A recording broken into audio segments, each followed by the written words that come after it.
السلام عليكم الاخوان والاخوات، كيف الحال والاحوال؟ كنتمنى تكونوا بخير وعلى خير، وهذا الفيديو يلقاكم في صحه جيده وبدايه اسبوع ان شاء الله تكون رائعه وجميله للجميع.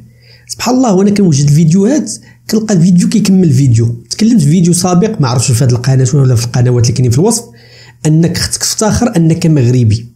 وفي هذا الفيديو ماشي انا اللي نقولها، ولكن جزائري غادي يقولها، لانه واحد القرار كان خرج ربما داز عليك ولا ما سمعتيش او ما عرفتش الاهميه ديالو، وهو ان كندا حيدت الفيزا للمغاربه اللي بغى يمشي. وهذا القرار قوي جدا. خلينا من خسرنا مقابله هذه الجمهور كذلك غير كره، العامر هذا هو العامر، هذه الامور القويه وكتبين على ان البلاد راه قويه وغادا مزيان. في هذا الفيديو واحد جزائري كيقارن شكون هي القوه الضاربه وشنو القوه اللي كاينه في المنطقه، وكيقارن هوكلاندا هوكيستان كارغوليا مع المغرب، وكيفاش المغرب انه قوه فعلا قوه. وميزان القوه عند اي دوله وهو ان المواطن ديالها يقدر يسافر باريحيه بدون تعقيدات. وهذا الشيء اللي غنشوفوا في هذا الفيديو. خليك تمتع لي بهذا الفيديو، شوفوا مزيان ونتلاقاو في الاخير نزيدوا نناقشوا هذا الموضوع القوي المهم بزاف اللي كيبين المكانه ديال المغرب. الا كنتي اول مره كتجي القناه دير واحد الاشتراك، في الوصف كاين قنوات اخرى كنديروا فيها فيديوهات كذلك لتكمله هذه القناه. وفي نفس الوقت شكرا بزاف الناس اللي كيكتبوا لنا تعاليق الراي ديالهم، وخصوصا اللي كيديروا لايك قبل ما يسالي الفيديو. اسمع لي مع راسك واجي نتلاقاو في الاخير نشوفوا الحيتيات وشنو قال هذا الصحفي هذا. Les coups de gueule là, ça va nous réveiller et ça va vous permettre de bien un petit peu assimiler les complexités de l'actualité algérienne. Alors un coup de gueule, récemment, toujours, mais pas récemment, tout le temps, depuis l'arrivée d'Abdelmadjid Tebboune au pouvoir en Algérie, on nous parle du prestige international de l'Algérie, l'Algérie Quwa Iqlimia, Quwa Dhariba, une force, une puissance régionale, une puissance de frappe, un pays qui compte. Quand il y a eu cette élection au début de ce mois de juin de l'Algérie en tant que membre non permanent du Conseil de sécurité de l'ONU, on a voulu faire de cet événement protocolaire, comme on l'a expliqué, purement procédurier, comme un symbole de la reconnaissance de la communauté algérienne à l'égard d'Abdelmadjid Tebboune, et comme une reconnaissance de son importance sur la scène géopolitique mondiale, de son influence dans le monde. Donc on prend tout et n'importe quoi, mais vraiment on prend tout et n'importe quoi. La moindre information, on va dire débile ou superficielle, est transformée, gonflée, surexagéré pour nous faire croire que la nouvelle Algérie de le régime Abdelmadjid Tebboune a fait ou là a restitué à l'Algérie sa grandeur diplomatique. Ben, la preuve que c'est non. La preuve que c'est non. Quand comme on l'a déjà dit lors d'une émission que nous avions consacrée à ce sujet, j'ai oublié, je vais vous donner la date plus ou moins précise. C'était au mois de mai en tout cas. La fin du mois de mai, nous avions réalisé une émission sur la question des visas. Alors, la question des visas, on en parle généralement régulièrement. Et nous avions fait une émission concernant les facilitations accordées par la Russie à une dizaine de pays. C'était le 21 mai 2023. Le 21 mai 2023, vous pouvez aller voir une émission que nous avions consacrée sur le fait que l'Algérie a été exclue de la liste des 19 pays qui ont bénéficié, qui ont été attribués, à qui la Russie a attribué des privilèges et des avantages pour leurs ressortissants afin de leur faciliter l'entrée sur le territoire russe, ou là des facilitations pour obtenir le visa russe. Les citoyens de ces 19 pays pouvaient donc, depuis le mois de mai 2023, avoir plus facilement un visa touristique d'une durée maximale de 6 mois avec une simple réservation d'hôtel, et leur entrée sur le territoire russe a été facilitée.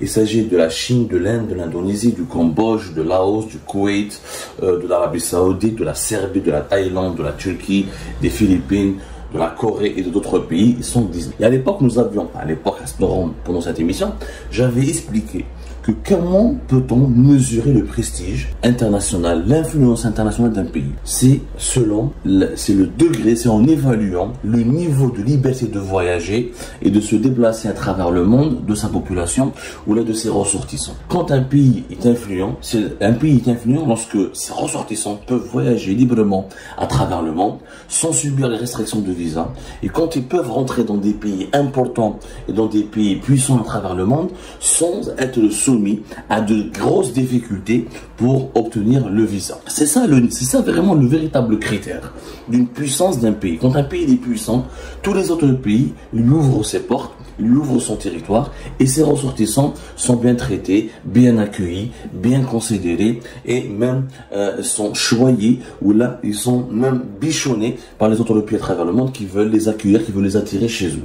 C'est ça le véritable critère. Être le membre d'une organisation protocolaire, faire des activités au sein de l'ONU, faire avoir une ou deux tribunes dans certains organismes internationaux, ça n'a rien à voir avec le prestige et l'influence internationale. Ça, est-ce que tes citoyens peuvent voyager à travers le monde? Est-ce qu'on leur déroule le tapis rouge? Est-ce qu'on leur donne facilement des visas quand ils veulent voyager dans des pays puissants? Malheureusement, non. On l'a expliqué le 21 mai avec le cas de la Russie, qui a exclu l'Algérie de la liste des pays à qui elle a attribué, dont les ressortissants bénéficient désormais de facilitations importantes pour entrer sur le territoire russe. Le Canada, récemment, le Canada, au début de ce mois de juin, il a fait de nouvelles mesures au profit de 13 pays pour on appelle ça des exemptions. Pour ne pas soumettre leurs ressortissants à un visa pour des séjours de tourisme. En clair, il y a 13 pays que le Canada a choisi et dont les ressortissants peuvent maintenant voyager au Canada sans qu'un visa ne soit obligatoire. Il y a des séjours touristiques de moins de 6 mois qui ne nécessitent plus de visa. Et parmi ces pays-là, qui ont bénéficié de ce dispositif exceptionnel, qui permet donc à des citoyens de voyager au Canada, d'entrer sur le territoire canadien, de séjourner au Canada avec une simple autorisation de voyage électronique, nous trouvons le Maroc. Le Maroc, pays ennemi, pays adversaire du régime algérien, contre diabolique, cette monarchie moyenâgeuse, comme le qualifie le régime algérien, ce diable absolu. Le Maroc qu'on présente comme un nain, le régime algérien ne cesse de nous faire croire que c'est lui qui domine la région, c'est les dirigeants algériens ne cessent de nous faire croire que ce sont eux qui dirigent la première puissance régionale. Le Canada, les Algériens pour aller au Canada, ils doivent passer par des formalités hyper compliquées pour obtenir un visa. Les Marocains aujourd'hui, pour l'un des séjours touristiques, ils n'ont plus besoin de visa. Ils n'ont plus besoin de visa. Donc après la Russie qui nous a exclus, alors qu'on est un pays historiquement ami de la Russie, l'un de leurs plus grands acheteurs d'armes, ils nous ont même pas fait une petite faveur de nous faciliter les visas pour entrer sur le territoire russe, ce qui reste compliqué. Maintenant le Canada, qui exclut l'Algérie de la liste des 13 pays. Je dis bien la liste des 13 pays qui bénéficient de ce nouveau dispositif permettant à leurs citoyens d'entrer sur le territoire canadien avec une simple, sans qu'aucun visa ne soit obligatoire, avec une simple autorisation de voyage électronique. Qui sont ces 13 pays? Le Maroc, Antigua et Barbuda, Argentine, Costa Rica, Panama, Philippines, Saint Kitts et Nevis, Sainte-Lucie, Saint-Vincent et les Grenadines, Seychelles, la Thaïlande, Trinité et Tobago et l'Uruguay. La plupart, ce sont des îles et des paradis fiscaux au sein du Pacifique. Mais il y a la Thaïlande, il y a l'Uruguay, il y a l'Argentine, il y a le Maroc. Alors, les Marocains aujourd'hui, ils peuvent aller au Canada. Concrètement, comment ça va se passer? Il leur faut juste une autorisation électronique de voyage. C'est-à-dire, ils ne sont plus obligés de demander un visa pour un séjour touristique. Mais c'est pour s'installer ou un visa d'installation. Juste pour un séjour touristique. Alors, c'est un document, c'est simple. Il faut le demander sur Internet. Il faut payer 7 $ seulement. Et avoir un passeport qui est valable, une carte de crédit, une adresse mail et un accès Internet. Et c'est comme ça que tu peux obtenir ce document pour voyager au Canada. C'est très simple. Par contre, il y a quelques conditions. Les conditions, il faut déjà avoir obtenu le visa canadien durant ces 10 dernières années. Et une deuxième condition, par exemple, si tu as le visa américain, le Canada considère que si tu as obtenu le visa américain, c'est que tu es conforme à certains standards, à certaines exigences de sécurité et de solvabilité, etc. Et donc, tu peux aussi venir avec ton visa canadien, avec ton visa américain, pardonnez-moi, tu peux venir sur le territoire canadien. Il suffit juste de demander cette autorisation de voyage électronique. Donc, les Marocains qui ont déjà bénéficié d'un visa canadien durant ces 10 dernières années ou qui n'ont pas eu de problème au Canada, qui n'ont pas eu un mauvais comportement au Canada, etc. et qui ont déjà le visa américain, ils pourront donc avec une simple autorisation de voyage électronique ils pourront aller passer des vacances au Canada ou la séjourner moins de 6 mois au Canada. C'est très simple. Voilà, le Maroc, il n'a pas, soi-disant, la grande armée de l'Algérie, il n'a pas le pétrole et le gaz de l'Algérie, il n'a pas, les dirigeants marocains ne passent pas leur temps à faire de la publicité gratuite ou de la publicité excessive pour dire et prétendre qu'ils sont la plus importante puissance dans la région du continent africain. Silencieusement, et ben voilà, ils arrivent, leurs citoyens seront beaucoup mieux traités que les Algériens dans un pays important comme le Canada qui fait partie du G7, je le rappelle, le deuxième le plus important pays de l'Amérique du Nord après les États-Unis d'Amérique. C'est un très beau pays qui fait rêver beaucoup de touristes à travers le monde. Le Canada, qui a une politique qui mise beaucoup sur le tourisme et qui veut augmenter ses revenus touristiques et qui veut attirer une certaine clientèle internationale. Voilà, simple, un visa canadien dans les dernières années ou un visa américain délivré, un visa de tourisme, pas un visa d'immigration. Où est la diplomatie algérienne? Pourquoi l'Algérie n'est pas aussi bien traitée par le Canada que le Maroc? Pourquoi? On se pose la question. Ou l'Argentine. J'ai utilisé la comparaison avec le Maroc pour faire de la provocation parce que le Maroc, on le considère comme l'ennemi absolu. L'Argentine, Trinidad et Tobago, la Thaïlande. Pourquoi l'Algérie, cette grande puissance régionale, pourquoi les dirigeants algériens n'arrivent pas à obtenir, je dis bien, auprès d'un pays comme le Canada, des facilitations pour permettre aux Algériennes et aux Algériens de voyager librement et sans contrainte de visa obligatoire dans ce grand pays. Pourquoi? Parce que malheureusement, nous avons une influence internationale très limitée et nous avons de mauvaises relations avec ces pays-là, et notamment avec le Canada. Nous avons une crise politique ouverte parce que durant la répression qui a été menée contre le Hirak, il y a plusieurs Algéro-Canadiens, des Algériens qui ont la nationalité canadienne, qui ont été arrêtés, interpellés, harcelés, emprisonnés, et à chaque fois que les autorités canadiennes interviennent pour les secourir, eh ben, l'Algérie n'écoute pas très bien, n'accorde pas beaucoup de crédit ou n'est pas coopérative. Les dirigeants algériens, le régime algérien n'est pas très coopératif avec le Canada. Le dernier épisode en date, le chercheur Raouf Farah, qui est en prison depuis le mois de février 2023 dans le cadre de l'affaire Amira Bouraoui, Miskin, une affaire avec le journaliste Mustafa Benjema. Le ministre canadien des Affaires étrangères a appelé personnellement le ministre algérien des Affaires étrangères, Ahmed Attaf. C'était le 1er juin 2023. Il l'a sensibilisé, lui a demandé d'intervenir pour libérer ce citoyen canadien. Il est algérien, mais il a la nationalité canadienne. Il a étudié au Canada, il a travaillé au Canada. Vous pouvez revoir nos émissions là-dessus, ce brillant chercheur en géopolitique qui a fait des expertises et des notes sécurité sur la sécurité au Sahel et en Libye naturellement, et dans les pays du Sahel, de l'Afrique subsaharienne, qui ont été même lus et relus et consultés par des grands organismes internationaux, y compris des organismes au sein du Conseil de sécurité de l'ONU. Et bien malheureusement, il est encore en prison.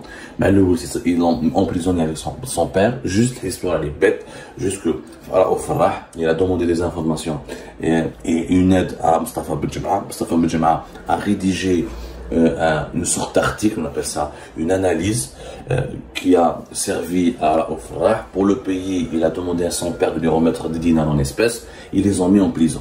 Voilà, tous les trois. Le père de Raouf Farah, il a été libéré quelques semaines plus tard. Raouf Farah est toujours en prison. Et ce n'est pas le seul Canadien. Il y avait l'affaire d'Akhou l'Arbi Zouaïmiya, comme ça, l'Akhdar Zouaïmiya, qui a fait de la prison faire centaines. Rappelez-vous, pour une affaire totalement bête, c'était aussi en février 2022. L'Akhdar Zouaïmiya, son frère l'Arbi Zouaïmiya, il est connu en Amérique du Nord, c'est un activiste de la communauté algérienne qui est installé en Amérique du Nord. L'Azhar Zouaïmiya, la même chose, pour avoir donné de l'argent à un hirakiste classé comme membre de Rachet. Il a fait de la prison pendant plusieurs semaines où il fallait, même l'intervention du Canada a été certes décisif dans ce dossier-là, mais les Canadiens ont beaucoup souffert pour essayer de libérer Miskin l'Azhar Zouaïmiya le 30 mars 2022. Ensuite, pour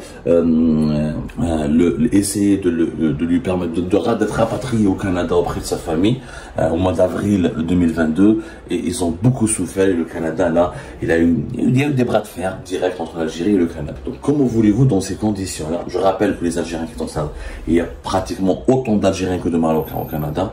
On estime le nombre de la communauté algérienne à plus de 100 000 personnes au Canada, une communauté qui a commencé à se constituer depuis les années 90. C'est l'une des plus, en tout cas, avec les Marocains, nous sommes l'une des plus importantes communautés francophones dans le Canada francophone qui est le Québec, notamment dans les environs de Montréal.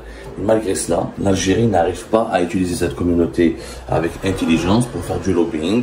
Et nous n'avons obtenu aucun avantage concret de la part du Canada, ni au niveau des investissements privés ou économiques. Le Canada, c'est l'un des pays, 7 pays les plus riches du monde.